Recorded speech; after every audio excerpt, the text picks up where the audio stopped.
বর্তমান বাস্তবতায় সংখ্যানুপাতিক পদ্ধতি নিয়ে আলোচনা গুরুত্বপূর্ণ নয়।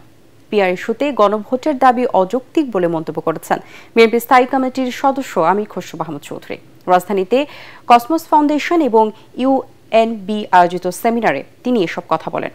আমির খসরু বলেন, যারা পিআরের পক্ষে তাদের জনগণের ম্যান্ডেট নিয়ে দাবি প্রতিষ্ঠা করতে হবে। তিনি বলেন, বর্তমান সংবিধানের অধীনে নির্বাচন করে প্রথমে গণতান্ত্রিক প্রক্রিয়ায় আসতে হবে। গণতন্ত্র প্রতিষ্ঠায় জনগণের ভোটে নির্বাচিত সংসদ প্রতিষ্ঠার কোনো বিকল্প নেই। এতে বিভিন্ন দলের নেতারা বলেন, ধারাবাহিকভাবে সুষ্ঠু নির্বাচন আয়োজন করতে পারলেই সব সমস্যার সমাধান হবে। আলোচনা করছি এবং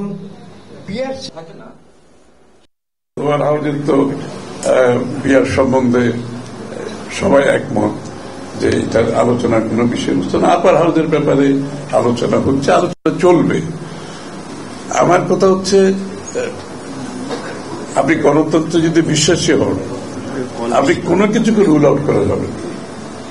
পাবলিক ডিসকোর্স এর মধ্যে সবকিছু থাকতে হবে। We have to bring everything to the table. Discussion চলতে থাকবে, কিন্তু ডিসকাশন চলতে চলতে যদি কেউ মনে করে যে আমার দাবিটা না হলে আমরা সামনের দিকে এগোতে পারবো না, ওখানে কিন্তু সমস্যা হয়ে যায়।